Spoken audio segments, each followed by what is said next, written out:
Hello guys people, saya Vian. Ketika pertama kali saya dikontak oleh PUBG, mereka ngasih kesempatan saya buat pilih sendiri satu judul game klasik yang bakal saya bahas di segmen retrospektif ini. Nggak butuh waktu lama buat saya untuk pilih satu judul game yang paling menginspirasi masa kecil saya bahkan mungkin hingga saat ini. Mortal Kombat.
Buat para milenial yang punya masa kecil di awal tahun 90-an, pasti ingat bagaimana euforia mesin arcade yang biasa kita sebut dingdong.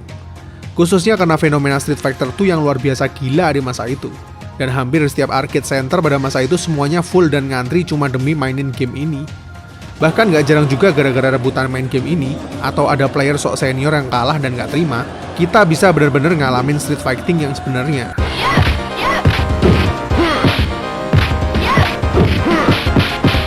Street Fighter 2 absolutely game changer sekaligus pionir yang mengenalkan saya pada genre fighting yang sesungguhnya. Sampai akhirnya, pada tahun 1992, saya mengenal Mortal Kombat.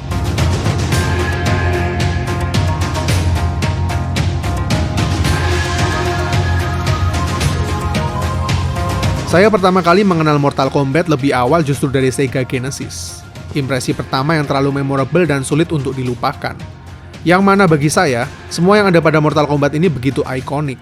Mulai dari grafisnya, karakternya, game world-nya, musiknya, dan tentu saja ini.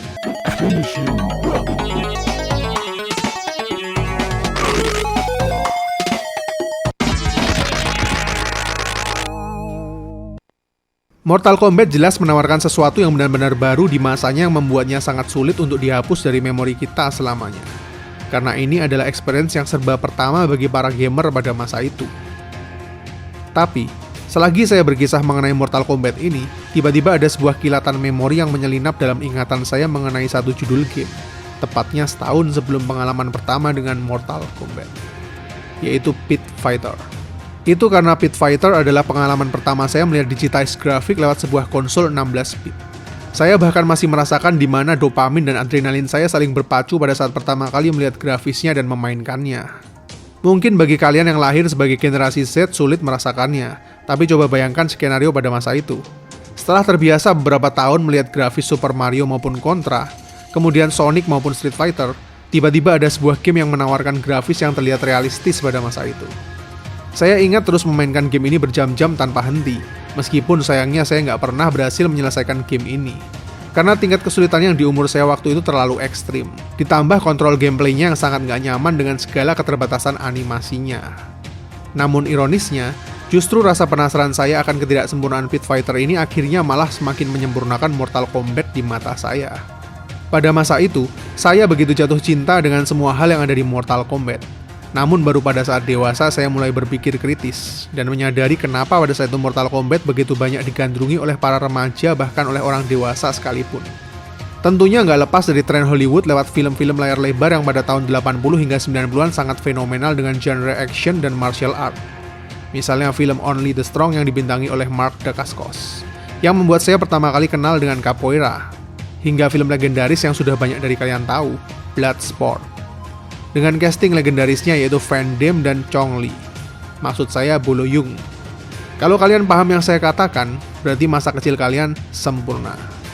Bahkan Mortal Kombat juga pernah hampir menjadi sebuah fighting game yang didedikasikan untuk Van Damme pada masa itu. Sebelum akhirnya proyek ini gagal. Bahkan nama Kumite pernah dipertimbangkan menjadi judul dari game yang pada akhirnya diputuskan menjadi Mortal Kombat ini. Terlalu banyak inspirasi yang ada pada Bloodsport dalam referensinya, termasuk karakter Johnny Cage yang terlihat begitu identik dengan fandom pada masa itu.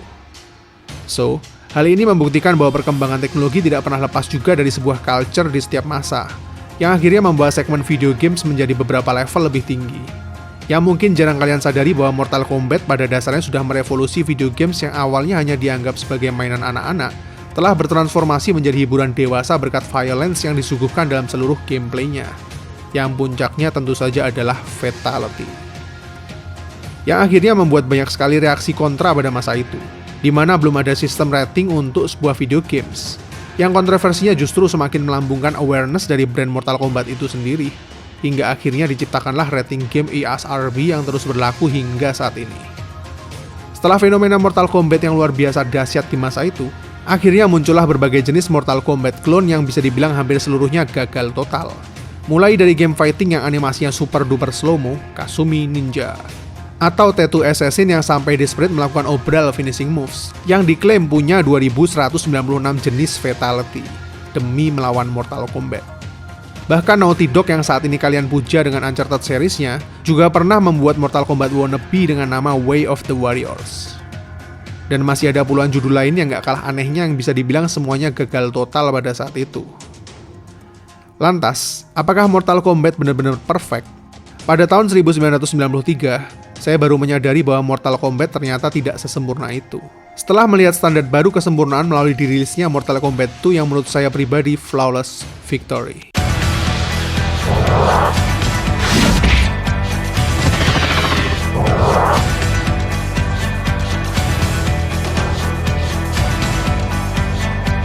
Bagi saya pada masa itu, Mortal Kombat 2 benar-benar game fighting yang sempurna.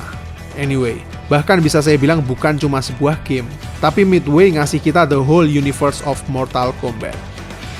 Grafiknya improve banget, animasinya jauh lebih fluid, gameplay timingnya pas, karakternya jadi 12, special moves makin banyak, dan yang paling menggembirakan setiap karakternya kini punya 2 jenis fatality. Boss yang lebih gahar, Shao Kahn. Game world-nya yang semakin keren dengan berbagai background dan musik-musiknya yang syarat banget mix antara budaya timur dan fantasi, yang menjadikan dunia Mortal Kombat benar-benar serasa outworld. Namun yang lebih menarik lagi justru ada di layer lain yang tak kasat mata, yaitu puluhan misteri sampai easter egg yang saat itu begitu sulit kita temukan di masa sebelum era informasi dan internet menjamur seperti sekarang, yang justru menjadikan game ini jauh-jauh punya replay value tanpa batas.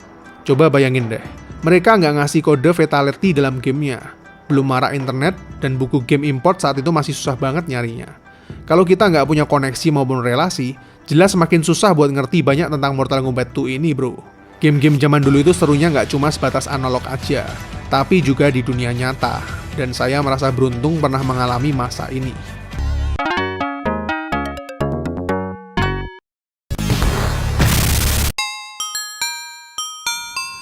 Anyway, pasti ada yang bertanya-tanya, kok inovasi friendship sama babality nggak di-mention dari tadi?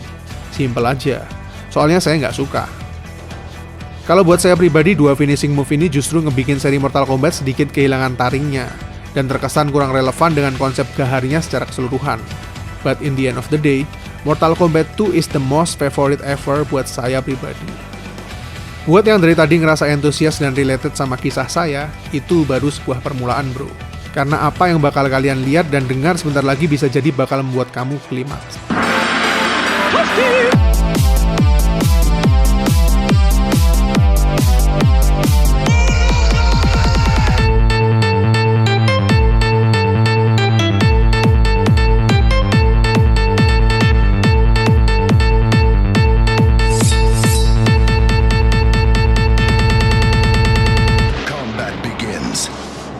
Oke, saya tahu beberapa dari kalian merinding.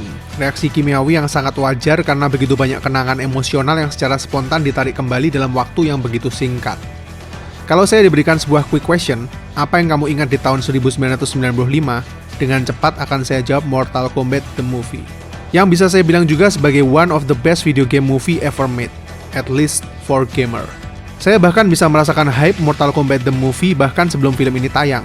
Sebuah hype yang saya rasakan di era di mana informasi masih begitu sulit didapatkan, yang pada saat ada di usia seumuran saya saat itu hanya bisa bergantung pada satu-satunya informasi tunggal yang bisa saya harapkan, tabloid fantasi. Dan boom, film ini memberikan semua ekspektasi yang diinginkan oleh para gamer pada masa itu, mulai dari perfect cast, production value, sampai yang paling gila soundtracknya, yang selain membuat equalizer naik turun dengan cepat, begitu juga dengan hormon testosteron saya yang masih energik di masa puber karena ngedengerin soundtracknya sambil lihat keindahan sosok Mbak Talisa Soto.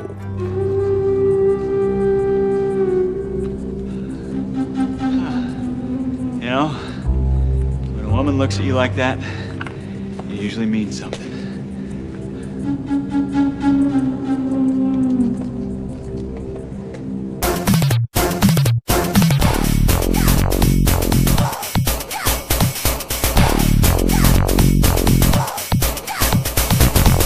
Di tahun yang sama, Mortal Kombat 3 juga dirilis yang menjadikan franchise ini begitu luar biasa fenomenal di masanya. Dengan lebih banyak lagi karakter dan moveset, gameplay dan animasi yang lebih cepat, combo, finishing baru yaitu Animality, dan ratusan hal baru yang ada di dalamnya. Banyak sekali lokasi baru yang semakin terlihat modern dengan setting kota maupun campur tangan teknologi dan robot.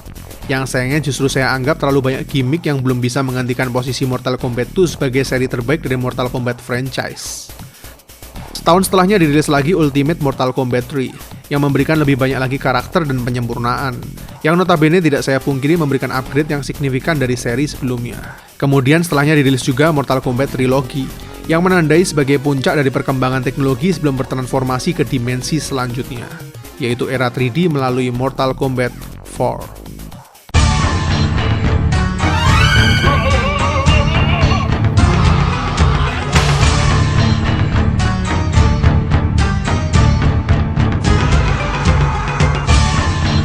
Meskipun antusiasme saya tidak lekang karena kecintaan saya terhadap franchise Mortal Kombat yang begitu besar, namun sayangnya saya tidak mendapatkan euforia yang sama besarnya seperti yang saya dapatkan pada sequel-sequel Mortal Kombat sebelumnya. Mortal Kombat 4 seakan-akan dipaksa masuk ke sebuah dimensi baru yang tampak begitu berbeda dengan dirinya selama ini. Berangkat dari grafis 2 dimensi realistis terbaik di konsol 16-bit, menjadi grafis 3D yang terbilang kehilangan sentuhan realismenya ketika masuk ke era digital. Ditambah lagi pada tahun yang sama muncul salah satu game fighting yang mencuri perhatian gamer seluruh dunia, yaitu Tekken 3. Mortal Kombat bagi saya mulai tidak semenarik kanonnya lagi.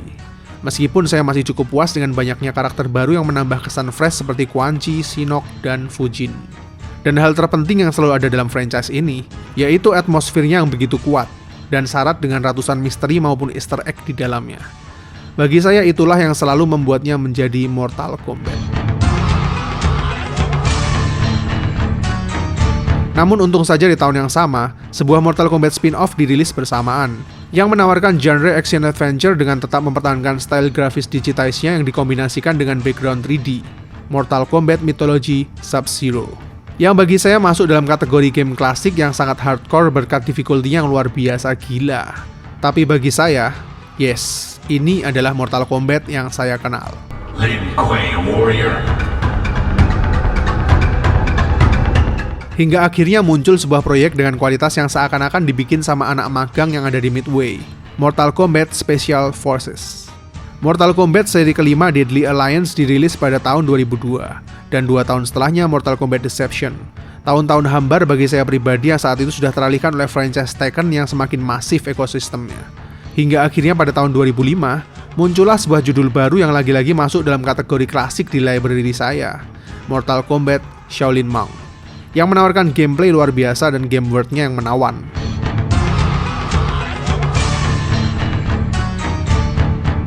Lalu Mortal Kombat Armageddon di tahun 2006.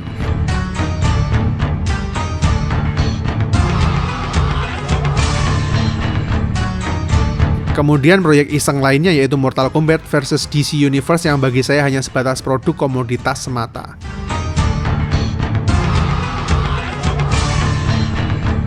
Lalu pada tahun 2011 Mortal Kombat seakan melakukan epic comeback melalui seri ke-9-nya, yang membuat saya mulai antusias kembali dengan franchise Mortal Kombat.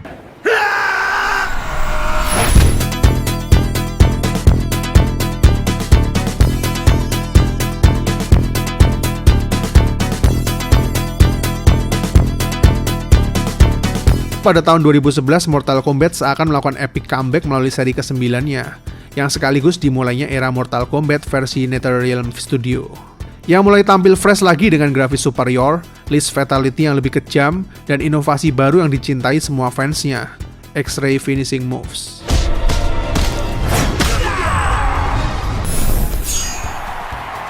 Apalagi setelah perilisan Mortal Kombat 10 di konsol generasi terbaru yang menawarkan grafis yang lebih modern dan semakin realistis. Seakan-akan franchise ini kembali menunjukkan taringnya setelah saya vakum selama 10 tahun mengikuti franchise ini.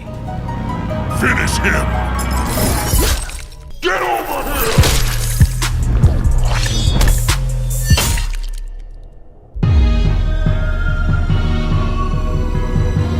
Tidak terkecuali dengan Mortal Kombat 11 yang menurut saya punya daya tarik besar berkat kejutan-kejutan yang unpredictable. Dengan crossover-nya bersama karakter-karakter di dunia pop culture yang sangat fenomenal seperti Terminator, Robocop, bahkan Rambo. I'm your worst nightmare.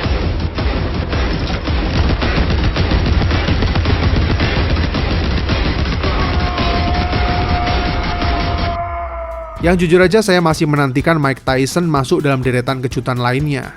Atau bahkan mungkin Van Damme. Yippee-ki-yay, right?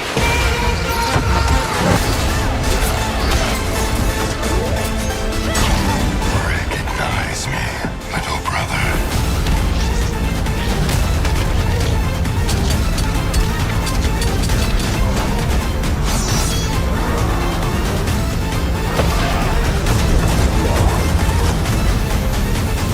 Test your art.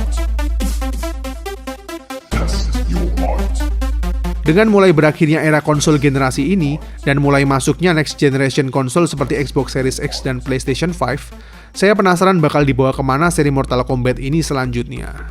Khususnya dengan engine canggih yang ada pada Unreal Engine 5 yang mampu menampilkan level grafis realistik seperti ini. Yang sedikit memberikan saya harapan akan comeback-nya Mortal Kombat klasik pada masanya dulu di mana setiap karakternya tampak begitu nyata dan hidup.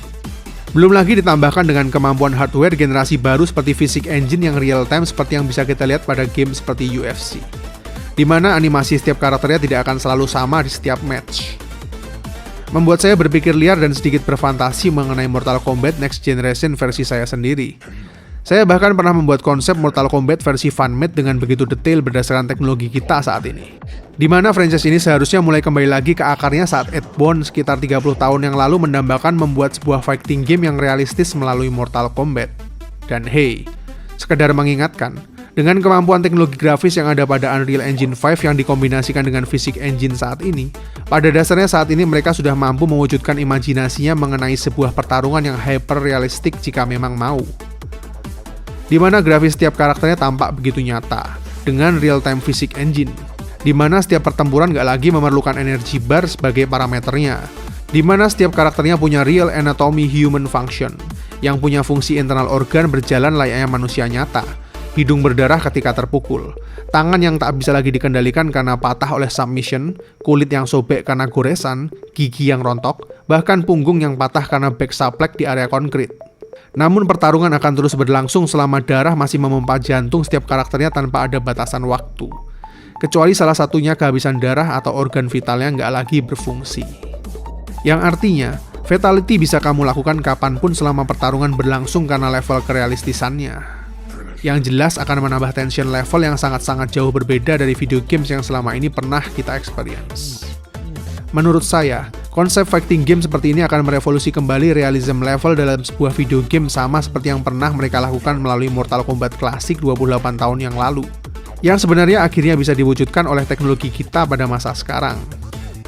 Itu tadi hanyalah imajinasi liar dan impian saya saja sebagai salah satu penggemar fanatik dari the entire universe of Mortal Kombat. Dan kabar baiknya, nggak lama lagi kita semua akan segera menjadi bagian dari sejarah baru dari Mortal Kombat The Movie generasi terbaru, yang sementara ini hype-nya begitu besar. Khususnya bagi negara kita karena salah satu cast terpenting yaitu Sub-Zero, dibintangi oleh aktor Indonesia Joe Taslim. Sumpah keren mas bro. I am Sub-Zero.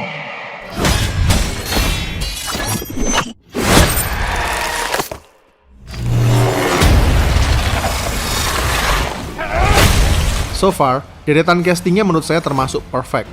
Visual dan sound effect yang menggoda, dan sajian trailer yang begitu mengundang.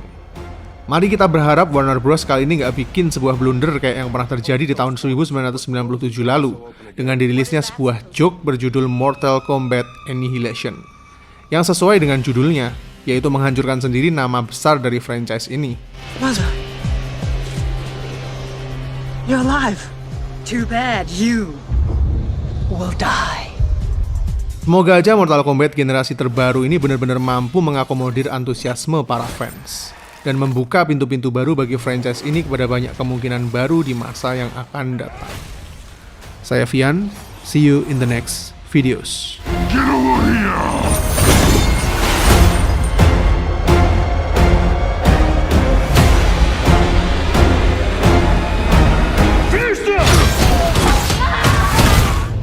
Kano wins.